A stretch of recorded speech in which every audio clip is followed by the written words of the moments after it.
No food. Mom collapsed, came the urgent message from my daughter, Lily. Since my divorce a year ago, my 7-year-old Lily had been living with my ex-wife, Susan. Today, Lily called to tell me that Susan had become dangerously thin and had been hospitalized. Lily, what's happening? I send $2,000 every month. Why? Daddy, please help Mom. The desperation in my daughter's voice spurred me into action. I left work early and rushed to the hospital where Susan had been admitted, praying for their safety as I hurried into a taxi. Upon arriving, I found my daughter in tears beside my mother-in-law. Susan lay in bed with her eyes closed, appearing to be asleep. How is Susan, Mother? I asked anxiously. It's a mess. Hospitalized for malnutrition. Pills are piling up. Malnutrition. She said she was on a diet and hardly ate. I told her many times to eat more. I couldn't believe she had neglected her health to this extent. Daddy, will Mom be okay? Lily's voice trembled with worry. Yes, sweetheart, she'll be fine. She just needs to rest in the hospital, and soon everything will be back to normal. Really? Lily clung to me, her tears quieting as she took comfort in my reassurance. A faint smile appeared on her face, but as I held her, I noticed something unsettling. Has Lily lost weight too? I wondered. That's normal for kids during growth spurts, my mother-in-law said, trying to ease my concern. Is that so? I deeply regretted how ignorant I had been of the well-being of Susan and my daughter. Reflecting on our past, I realized I was the cause of our divorce. Back then, as a salesman in a major corporation, I was so busy that I could hardly come home. I left everything about the house and our daughter to Susan, neglecting my responsibilities as a husband and father. This neglect made Susan deeply upset, leading her to ask for a divorce. After the divorce, Susan and Lily moved back to her parents' home, where her father and stepmother lived.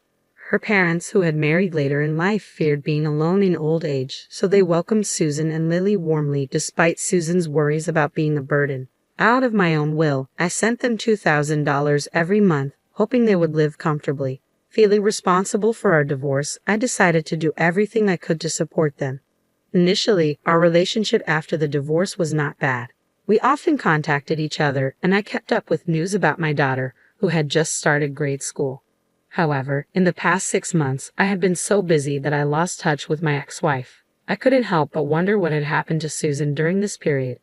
As I looked at Susan lying on the bed, emaciated, I was deep in thought, filled with regret and concern for her well-being.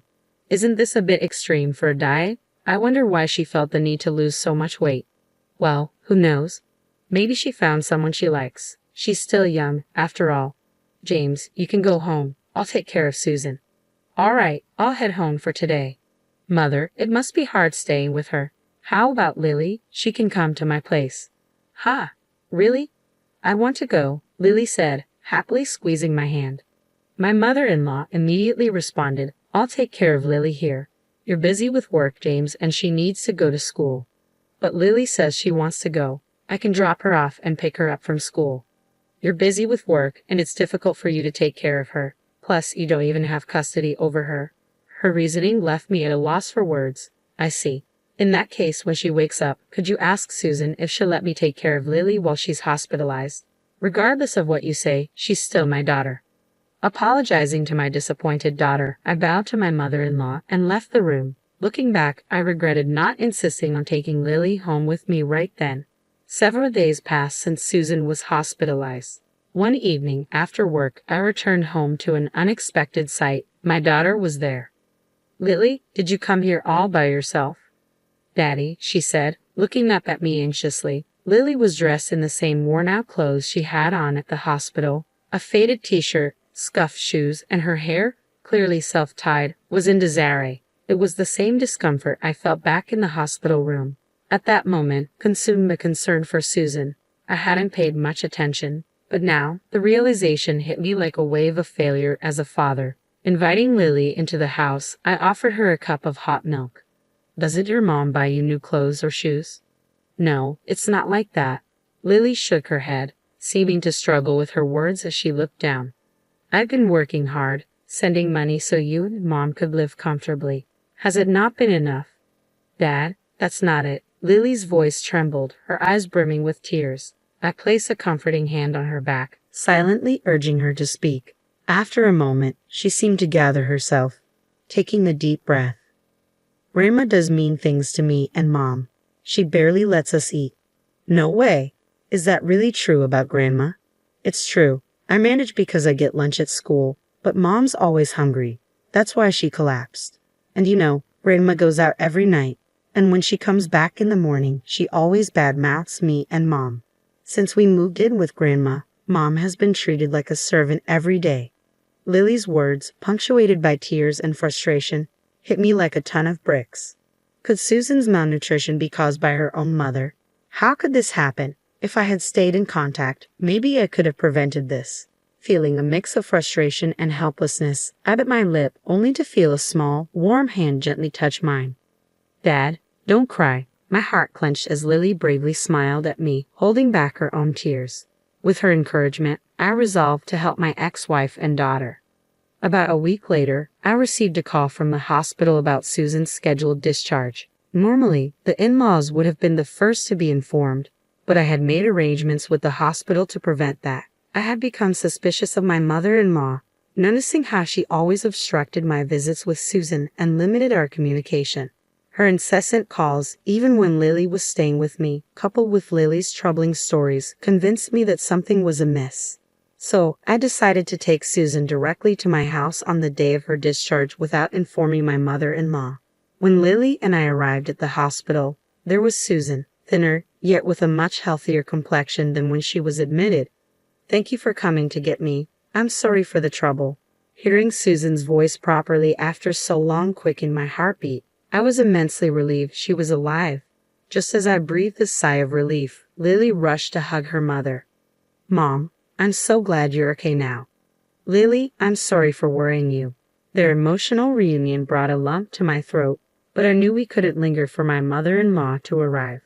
Hastily, I ushered them into the car and drove home. "It feels nostalgic," Susan said, relieved, as we arrived at the house we once shared. Waiting for the right moment when she seemed calm, I broached the subject. "Actually, Lily told me something." As I asked Susan about the truth of Lily's words, her eyes widened and she awkwardly averted her gaze. What Lily said was true.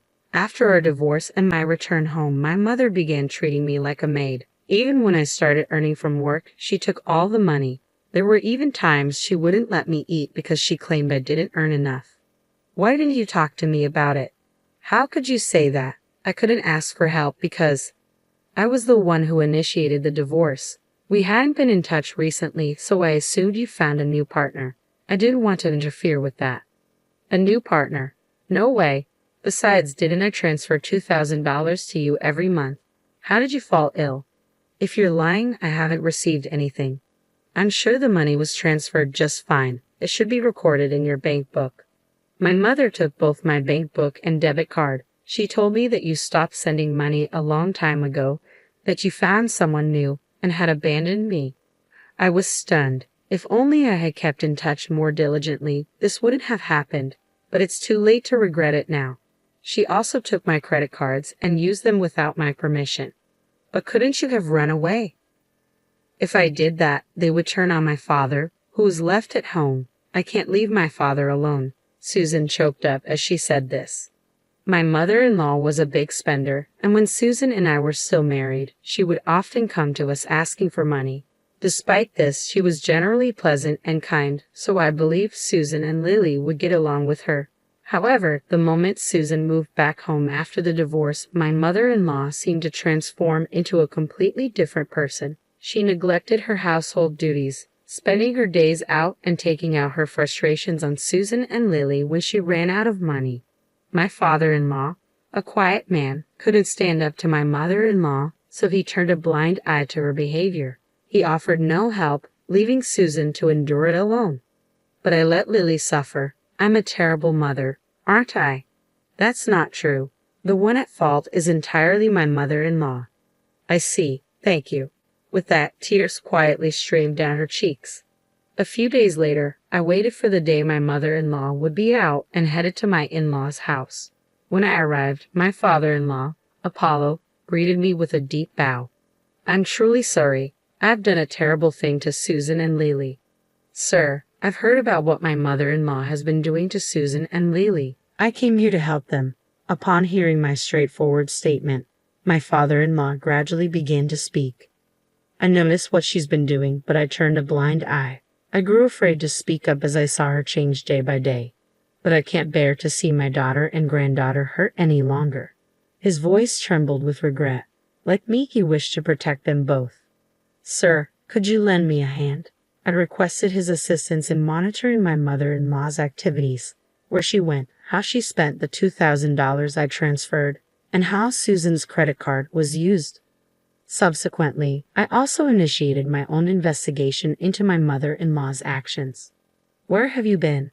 The hospital bills were expensive. You really are one hell of a burden. I overheard my mother-in-law's harsh words to Susan during a visit to their home. On another occasion, I accompanied Susan to her parents' house. As soon as Susan entered, I could hear a loud voice berating her. Ignoring my surprise, my father-in-law turned to Susan and asked, "Are you all right?" Susan trembled in fear from the berating. Rubbing her back, I turned my gaze towards my mother-in-law, who froze for a moment before hastily greeting me. "Oh, welcome. What brings you here so unexpectedly?" I just dropped off little Lily at school and thought I could come over to discuss some matters regarding Susan and Lily without having Lily present. Hope I'm not intruding. Oh, a discussion about what, I wonder? As you can see, we're getting along quite nicely. Saying that, my mother-in-law tapped Susan's shoulder, to which Susan clearly showed her discomfort. Already seated on the living room sofa was my father-in-law.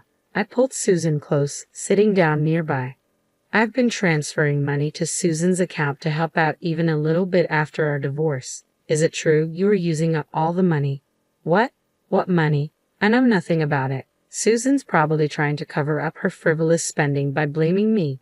I wonder where the $2,000 every month is going. What a terrible daughter.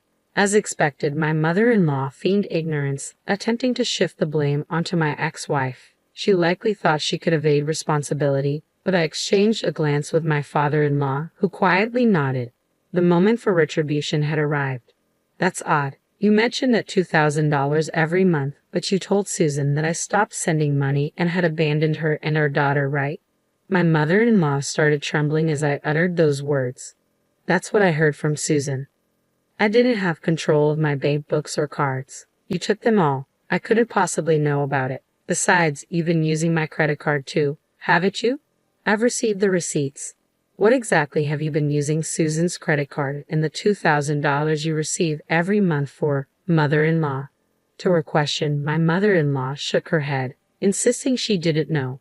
Of course, we expected her to play dumb. In the midst of this, my father-in-law brought something out from the back of the room. Stop lying anymore. What do you mean? Do you suspect me as well? To my enraged mother-in-law, my father-in-law pulled out a few photos. So that's where you've been going every night. You seem to have a favorite host at the nightclub. It appears you've been having a grand time using James's money and Susan's credit card. How did you?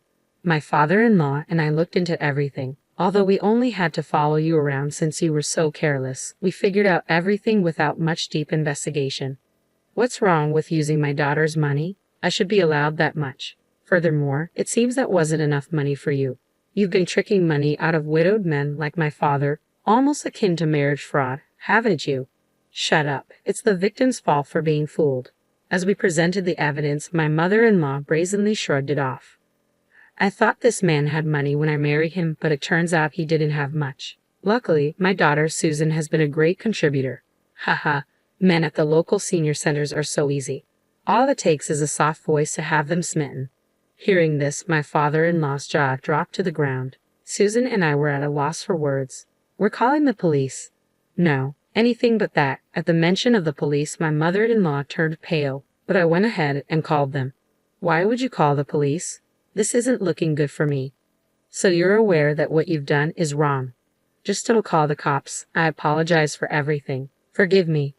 Judging from your attitude, it seems like you've done this before. Don't worry, we'll have the police conduct a thorough investigation. My mother-in-law, pale of face and shaking, was taken away by the police officers who arrived shortly after. Apparently, my mother-in-law was arrested on charges of marriage fraud, and it seems like several people were demanding repayment for their money. Naturally, my father-in-law divorced her. Furthermore, he sued her for the emotional distress inflicted on her family from her harassment. Susan also claimed $50,000 in damages for the misuse of her credit card. Of course, I'm also demanding the return of all the money I transferred. My mother-in-law, now behind bars, doesn't seem to have an easy life waiting for her when she's out. As for me, afterward, Susan, please marry me again. This time, I'll protect you and our daughter. I won't make you cry anymore. We had once stumbled through a misguided marriage, but this incident made me realize the true value of my ex-wife. Hearing my words, Susan cried, thanked me, and held my hand tightly. Now, our family is embarking on a fresh start. This time, I will safeguard this happiness with all my heart.